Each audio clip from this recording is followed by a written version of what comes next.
Hello friends, जय हिंद। तो देखिए, आज फिर हम लेकर के आ गए हैं आपके लिए झारखंड क्षेत्रीय कार्यकर्ता परीक्षा 2026 का झारखंड सामान्य ज्ञान का प्रैक्टिस सेट 22। फ्रेंड्स, अभी तक आप सभी ने प्रैक्टिस सेट 21 तक देख लिया है। जिन्होंने नहीं देखा है, सारा वीडियो अवेलेबल है, जाकर के देख लीजिएगा। और प्रत्येक वीडियो की भांति इस वीडियो में भी हम लोग जो है 50 इंपॉर्टेंट झारखंड सामान्य ज्ञान के प्रश्न को कंप्लीट करेंगे। परीक्षा का डेट आपका निर्धारित है 5 जुलाई 2026। बिल्कुल भी समय नहीं बचा हुआ है, तैयारी आप लोग करते रहिए। और चलिए इसी बात पर हम लोग शुरू करते हैं आज का प्रैक्टिस सेट। जो व्यक्ति नए जुड़े हैं हमारे चैनल पर, डेली बेसिस पर शाम के 7 बजे ये वीडियो हमारा आता है। आप चैनल को सब्सक्राइब करके डेली प्रैक्टिस सेट लगा सकते हैं। चलिए शुरू करते हैं आज का क्लास। तो फ्रेंड्स, पहला सवाल यहाँ से हमारा चालू हो जाता है। प्रश्न संख्या 1 में देखिए क्या लिखते हैं कि झारखंड की कुल कितनी जनजातियों को आदिम जनजाति की श्रेणी में रखा गया है। देखिए, झारखंड जो है एक तरह से कहिए तो जनजातियों के लिए ही झारखंड जो है फेमस है। और यहाँ पर जो है कुल 32 जनजातियाँ हैं। कितनी? कुल 32 जनजातियाँ हैं, जिसमें से 32 में से 24 जनजाति तो नॉर्मल जनजाति वाले हैं। और 8 ये जो जनजाति है ना, ये जो 8 जो जनजाति हैं, इसको आदिम जनजाति की श्रेणी में झारखंड में रखा गया है। याद रखिएगा, टोटल 32 में से 8 जो है आदिम जनजाति हैं और 24 जो है नॉर्मल जनजातियां हैं। अगला सवाल है 42 नंबर। किस आदिवासी नेता को आदि विद्रोही की संज्ञा दिया गया है? तो 42 का आंसर करिएगा बी, तिलका मांझी। अंग्रेजी हुकूमत के खिलाफ जो है विद्रोह करने वाले ये पहले आदिवासी थे, इसलिए इन्हें जो है आदि विद्रोही भी कहा जाता है। 1782 से लेकर के 1784 ईस्वी तक चले तिलका विद्रोह का नेतृत्व जो है इन्होंने किया था। और अंग्रेज अधिकारी जिसका नाम था अगस्ट क्लीवलैंड, इन्होंने जो है अपने तीर से उसको मार डाला था। ठीक है, तो तिलका मांझी यहाँ पर सही उत्तर हो जाएगा। इसको जबरा पहाड़िया के नाम से भी जाना जाता है। अगला सवाल है 43 नंबर। किस राष्ट्रीय नेता का ताना भगत आंदोलन पर सर्वाधिक प्रभाव था? राष्ट्रीय नेता यहाँ पर देखिए, महात्मा गांधी, सुभाष चंद्र बोस, जवाहरलाल नेहरू, जयपाल सिंह। 43 का आंसर करिएगा झारखंड में महात्मा गांधी। झारखंड में जो है जतरा भगत के नेतृत्व में 1914 में हुए शुरू ताना भगत आंदोलन पर जो है महात्मा गांधी के विचारों का जो है बहुत बड़ा प्रभाव पड़ा था।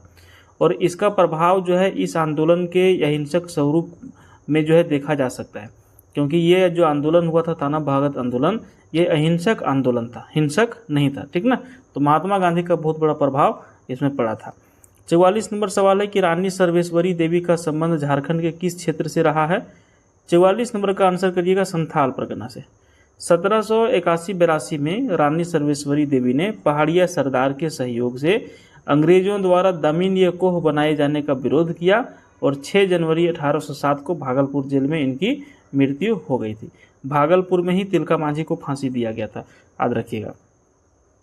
अगला सवाल की ओर हम लोग बढ़ेंगे। 45 नंबर पूछ रहा है सवाल, झारखंड आंदोलन के जनक किसे कहा जाता है?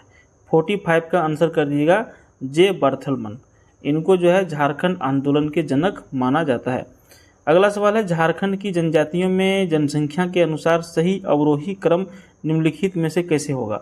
ठीक है, तो इसका आंसर हम लोग करेंगे 46 का। ये पहला तो संथाल जनजाति का जो है जनसंख्या सबसे अधिक है, 2 नंबर में मुंडा है, 3 नंबर में उरांव है और 4 नंबर में हो है। ये अपने जनसंख्या के अनुसार से क्रमानुसार 1 नंबर में संथाल, 2 नंबर में मुंडा, 3 में उरांव और 4 नंबर में हो है। ठीक है, जनसंख्या के अनुसार अवरोही क्रम में, घटते क्रम में। 47 नंबर सवाल देखिए, किस जनजाति का संकेंद्रण दामिनीय कोह क्षेत्र में है? 47 नंबर का आंसर कर दीजिएगा ऑप्शन ये संथाल का। संथाल जनजाति का संकेंद्रण दामिनीय कोह क्षेत्र में है। अगला सवाल देखिए, मुंडा जनजाति में विवाह को क्या कहा जाता है? जो मुंडा जनजाति के जो लोग हैं वो विवाह को क्या कहते हैं, कौन सा शब्द का प्रयोग करते हैं विवाह के लिए? तो वो लोग प्रयोग करते हैं अरंडी। ठीक है, क्या प्रयोग करते हैं? अरंडी प्रयोग करते हैं। 48 का यहाँ पर ऑप्शन सी करेक्ट हो जाएगा। उसके बाद नेक्स्ट क्वेश्चन है 49 नंबर।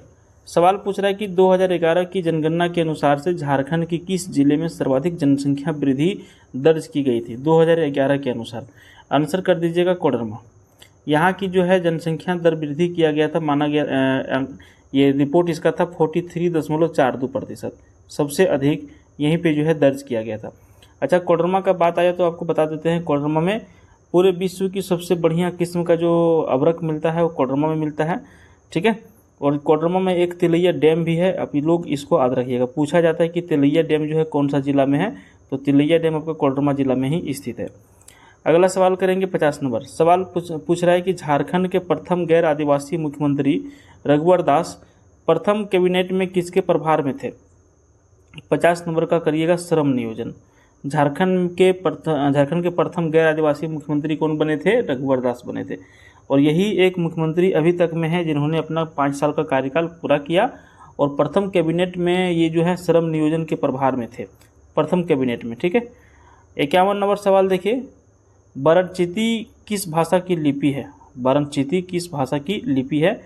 51 नंबर का आंसर हो जाएगा ऑप्शन ये हो का। हो जनजाति द्वारा जो है अपनी भाषा हेतु एक लिपि बनाया है जिसका नाम है बरनचीती। लिपि का विकास किया गया है और इस लिपि का जो है आविष्कार किसके द्वारा किया गया? तो एक व्यक्ति हैं जिनका नाम है लोको बोदरा। लोको बोदरा, इन्हीं के द्वारा जो है इस लिपि का आविष्कार किया गया था। अगला सवाल है 52 नंबर। विश्रामपुर का किला झारखंड के किस जिले में स्थित है? विश्रामपुर का किला झारखंड के पलामू जिला में स्थित है। कहाँ पर है? पलामू जिला में स्थित है। इसका निर्माण किसके द्वारा करवाया गया था? तो इसका निर्माण करवाया गया था चेरो वंशी शासक राजा ताड़वन के द्वारा। राजा ताड़वन ऐसे लिखा गया, राजा ताड़वन के द्वारा इसका निर्माण किया गया था, जो कौन थे? चेरो वंशी शासक थे। नेक्स्ट क्वेश्चन है 53 नंबर। निम्न में से किस लोक नृत्य में गुरु की उपस्थिति अनिवार्य होती है? अभी देखिए, छऊ नृत्य है, जदुर है, लहूसा है और कर्मा। गुरु की आवश्यकता किस में पड़ती है? तो गुरु की आवश्यकता पड़ती है छऊ नृत्य में। इसमें जो है उपस्थिति अनिवार्य हो जाती है किसकी? गुरुओं की। ठीक है। अगले सवाल की ओर हम लोग बढ़ेंगे 54 नंबर। सवाल क्या पूछ रहा है कि निम्न में से कौन सा वाद्य यंत्र झारखंड का प्राचीनतम तथा प्रमुख वाद्य यंत्र है? 54 का मांदर यहाँ पर हो जाएगा। कुछ भी अगर यदि फंक्शन होता है झारखंड में तो आप देखते होंगे मांदर का जो है बजाना बहुत ज़्यादा जरूरी रहता है। सभी लोग मांदर लेकर के आते हैं, बजाते हैं। तो मांदर वाद्य यंत्र जो है झारखंड का प्राचीनतम और प्रमुख वाद्य यंत्र है। इसको एक दूसरा नाम से भी जाना जाता है, तुमदक। तुमदक इसको कहा जाता है। क्या कहा जाता है? तुमदक कहिए या फिर मांदर कहिए, दोनों सेम चीज़ है। ठीक है। तो दोनों नाम से इसको जाना जाता है झारखंड में। अगला सवाल है 55 नंबर। निम्न में से कौन सी जनजाति सदान समूह की मानी जाती है? 55 नंबर का आंसर करिएगा बी, कुरमाली को। झारखंड की जो है कुरमाली जो है ये स्वयं को जो है सदान मानते हैं। समझ गए? ऑप्शन ये करेक्ट आंसर हो जाएगा। अगला सवाल है 56 नंबर। आदिवासी सकम पत्रिका का प्रकाशन द्वारा निम्न में से किसके द्वारा किया गया? एक पत्रिका है जिसका नाम है आदिवासी सकम, मतलब अभी है या नहीं है ये तो कंफर्म नहीं है, लेकिन ये पत्रिका था पहले। तो आदिवासी सकम इसका नाम था और इसका प्रकाशन जो है किसके द्वारा किया गया था? तो 56 नंबर का आंसर करिएगा जयपाल सिंह के द्वारा। ठीक है। आदिवासी सकम पत्रिका का प्रकाशन जयपाल सिंह के द्वारा किया गया था। और जयपाल सिंह कौन थे? एक बहुत बड़े एक तरह से कहिए नेता, खिलाड़ी है ना, जो भी कहिए। झारखंड को संवारने में इनका अहम योगदान रहा है। समझे? अगला सवाल की ओर हम लोग बढ़ेंगे 57 नंबर सवाल की ओर। देखिए, सवाल में पूछ रहा है कि मुंडारी टूड़ कोठारी पुस्तक का नाम है और इस पुस्तक के जो रचनाकार हैं वो निम्नलिखित में से कौन से हैं? तो 57 नंबर का आंसर कर दीजिएगा रामदयाल मुंडा इसके रचनाकार हैं। किताब का नाम क्या है? मुंडारी टूड़ कोठारी। ठीक है। उसके बाद 58 नंबर सवाल देखिए, कोचे कबाड़ा के रचनाकार कौन है? पुस्तक का नाम है कोचे कबाड़ा। इसके रचनाकार कौन है? इसके रचनाकार है सोलेमन मुर्मू। कौन है? सोलेमन मुर्मू इसके रचनाकार हैं, मतलब लिखने वाले व्यक्ति हैं। 59 नंबर सवाल है ग्रह का फेर। इस पुस्तक की जो है रचना किनके द्वारा किया गया है? ग्रह का फेर का। तो 59 का आंसर कर दीजिएगा अनंत सहाय। ठीक है। क्या हो जाएगा? अनंत सहाय अखौरी, इन्हीं के द्वारा पुस्तक लिखा गया है ग्रह का फेर। नेक्स्ट क्वेश्चन की ओर बढ़ेंगे 60 नंबर। 60 नंबर सवाल में क्या पूछ रहा है कि गायब होता हुआ देश की रचना किसने किया? 60 नंबर का आंसर कर दीजिएगा ऑप्शन ये रणेंद्र के द्वारा। गायब होता हुआ देश की जो रचना की गई वो रणेंद्र जी के द्वारा किया गया। 61 नंबर सवाल है नेतरहाट आवासीय विद्यालय की स्थापना जो है कौन से वर्ष में किया गया था? तो इसकी स्थापना जो किया गया था 1954 ईस्वी में। कब? 1954 में। नेक्स्ट क्वेश्चन आपका है 62 नंबर। सवाल पूछ रहा है कि कोल्हान विश्वविद्यालय कहाँ पर स्थित है? कोल्हान विश्वविद्यालय जो है ये कहाँ पर स्थित है? तो कोल्हान विद्यालय आपका जो है चाईबासा में स्थित है। कहाँ पर स्थित है? चाईबासा में स्थित है कोल्हान विश्वविद्यालय। अगला सवाल है 63 number, Indian school of mines जो है ये कहाँ पर स्थित है? 63 का आंसर करिएगा ऑप्शन डी धनबाद में। इंडियन स्कूल ऑफ माइंस जो है धनबाद में स्थित है। इसमें खान के बारे में पढ़ाई होती है, ठीक है, और धनबाद जो है कोयला की नगरी के नाम से जाना जाता है। 64 नंबर सवाल है कि मोहन यहूजा इंडोर स्टेडियम कहाँ पर स्थित है? 64 का आंसर कर दीजिएगा भी जमशेदपुर में। मोहन यहूजा इंडोर स्टेडियम कहाँ पर है? जमशेदपुर में। यहाँ पर एक स्टेडियम और है जिसका नाम है कीनन, ठीक है, क्या नाम है? कीनन इसका नाम है, जो जमशेदपुर में ही स्थित है। अगला सवाल आपका है सिल्वानुस डुंगडुंग जो है किस वर्ष ओलंपिक में भाग लिया? सिल्वानुस डुंगडुंग ने कौन से वर्ष में ओलंपिक में भाग लिया था? 65 का आंसर करिएगा 1980 ईस्वी में। कब लिया था इन्होंने? 1980 ईस्वी में ओलंपिक में भाग लिया था। अगला सवाल देखिए, शेखर बोस किस खेल से संबंधित है? शेखर बोस जो है ये कौन से खेल से संबंधित है? तो ये वॉलीबॉल खेलते हैं। क्या खेलते हैं? वॉलीबॉल। शेखर बोस जो है वॉलीबॉल खेल को खेलते हैं। 67 नंबर सवाल है कि प्रदीप चंद्र साहू का संबंध किस चीज़ से है? प्रदीप चंद्र साहू का संबंध किस चीज़ से है? 67 का आंसर करिएगा पर्वतारोहण। क्या करिएगा? पर्वतारोहण। क्या नाम है इनका? प्रदीप चंद्र साहू। ये क्या करते हैं? पर्वतारोहण करते हैं। अगला सवाल है 68 नंबर, सवाल पूछ रहा है कि आशा रानी होरो का संबंध किस खेल से है? 68 का आंसर करिएगा आर्चरी खेल से, मतलब कि तीरंदाजी से, ठीक है, आशा रानी होरो का संबंध। नेक्स्ट क्वेश्चन है 69 नंबर, देखिए झारखंड की सीमाएं कितने राज्यों से लगती हैं? ये इंपॉर्टेंट सवाल है। तो 69 का क्या आंसर कर देंगे? ऑप्शन ये कर देंगे 5 राज्यों से। अगर यदि आपको पूछे कि पांचों राज्य कौन कौन से हैं, तो आपका बिहार हो गया, पश्चिम बंगाल, तीसरा उड़ीसा, चौथा छत्तीसगढ़ और पांचवा उत्तर प्रदेश। अच्छा, यहाँ पे उत्तर प्रदेश से जनरली एक सवाल पूछा जाता है कि झारखंड का कौन सा जिला एकमात्र जिला है जिसका बॉर्डर यूपी के साथ में साझा होता है? तो यहाँ पे गढ़वा जिला जो है जिसका बॉर्डर जो है यूपी के साथ में लगता है, ठीक है, ध्यान रखिएगा। 70 नंबर सवाल देखिए, दामोदर नदी का उद्गम स्थल जो है झारखंड के किस जिले से होती है? मतलब झारखंड की ये दामोदर नदी तो फेमस नदी है, इसकी जो उद्गम स्थल है जहाँ से ये प्रवाहित होती है वो जगह का नाम क्या है? तो क्या सही आंसर हो जाएगा? लातेहार हो जाएगा। दामोदर नदी का जो मूल उद्गम स्थल जो है झारखंड का लातेहार जिला से होता है। 71 नंबर सवाल है, झारखंड की दूसरी ऊंची जलप्रपात निम्नलिखित में से कौन सी? दूसरी कितने नंबर की? 2 नंबर की। क्या आंसर हो जाएगा? 71 का हो जाएगा हुंडरू। झारखंड की दूसरी ऊंची जलप्रपात हुंडरू जलप्रपात है। अच्छा, इस पूछा जाए कि इसकी ऊंचाई कितनी है, तो इसकी ऊंचाई है 98 मीटर। अगर यदि फीट में पूछा जाए तो इसकी फीट है 321 फीट, ठीक है, और ये जो है स्वर्णरेखा नदी के ऊपर बना हुआ है। क्या नाम है इसका? हुंडरू जलप्रपात। क्लियर हो गया। 72 नंबर सवाल देखिए, झारखंड की अधिकांश भाग में किस मिट्टी का विस्तार है? झारखंड में अधिकांश भाग में कौन सी मिट्टी का विस्तार है? तो लाल मिट्टी का विस्तार है, ठीक है। क्या किस मिट्टी का विस्तार है? लाल मिट्टी का सबसे अधिक विस्तार है। अच्छा, लाल मिट्टी झारखंड में कितने प्रतिशत पाए जाते हैं? तो ये 90% पाए जाते हैं। कितने? 90। अच्छा, झारखंड में टोटल मिट्टियों की प्रकार जो है वो कितने प्रकार की हैं? वो हैं आपके 6 प्रकार की। कितने प्रकार की मिट्टी झारखंड में है? 6 प्रकार की मिट्टी, ठीक है। काली मिट्टी, जलोढ़ मिट्टी, लाल मिट्टी, रेतीली मिट्टी, और भी 2 प्रकार की मिट्टियाँ यहाँ पे और हैं। अगला सवाल है 73 नंबर, सवाल पूछ रहा है कि झारखंड में कैंपा को किस वर्ष अधिसूचित किया गया था? 73 नंबर, कैंपा का पूरा नाम क्या होता है? सबसे पहले तो आपको यही जानना है। तो इसका पूरा नाम होता है compensatory association fund management and planning authority. इसको जो है वर्ष 2009 में अधिसूचित किया गया था, और इसका मुख्य उद्देश्य क्या है कि प्राकृतिक वनों का प्रबंधन, वन्य जीवों का संरक्षण और आधारभूत संरचना का विकास करना। यही आपका कैंपा है। कब बना है? 2009 में बना है। 74 नंबर सवाल है, तोमचांची अभयारण्य झारखंड के किस जिले में स्थित है? 74 आंसर करिएगा डी। तोमचांची अभयारण्य झारखंड के धनबाद जिले में स्थित है। इसकी स्थापना पूछे कब हुआ, तो इसकी स्थापना बताइएगा 1978 ईस्वी में हुआ, ठीक है। चलिए 75 नंबर सवाल की ओर, झारखंड के शुद्ध बोए गए कृषि क्षेत्र के कितने प्रतिशत भाग में सिंचाई की सुविधा उपलब्ध है? माने कि अगर यदि बोया गया जो कृषि है झारखंड में 100 है, तो इसमें से कितना प्रतिशत में सिंचाई की सुविधा उपलब्ध है? 75 का करिएगा 12.77%, मतलब कि बहुत ही कम है सिंचाई की सुविधा झारखंड में। उसमें भी सबसे अधिक जो सिंचाई होता है वो कुआं से होता है, झारखंड में सबसे अधिक कुआं से होता है ना, नलकूप वगैरह बहुत यहाँ पे कम है। अगला सवाल 76 नंबर, अजय बराज परियोजना किस जिले में स्थित है? 76 नंबर आंसर करिएगा ऑप्शन ए, अजय बराज परियोजना देवघर जिला में स्थित है। ठीक है, बाबा वैद्यनाथ धाम कहाँ पे है? देवघर जिला में ही है। अच्छा, बाबा वैद्यनाथ धाम का मंदिर का जो निर्माण करवाया था वो किसने करवाया था?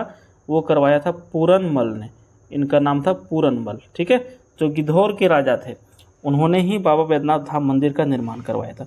यहाँ पे सवाल क्या पूछ रहा था? अजय बराज परियोजना किस जिले में स्थित है? देवघर जिला में आपका स्थित है। 77 नंबर सवाल है, झारखंड में बोकारो इस्पात संयंत्र की स्थापना किस पंचवर्षीय योजना के दौरान में किया गया? 77 का आंसर करिएगा तृतीय, है ना, तृतीय इसका सही आंसर हो जाएगा। चलिए, अच्छा किसके सहयोग से इसको किया गया था? तो पूर्व सोवियत संघ के सहयोग से जो है इसको बनाया गया था, और इस संयंत्र से जो है 1972 में उत्पादन कार्य प्रारंभ हुआ था। चलिए 78 नंबर सवाल की ओर हम लोग बढ़ेंगे।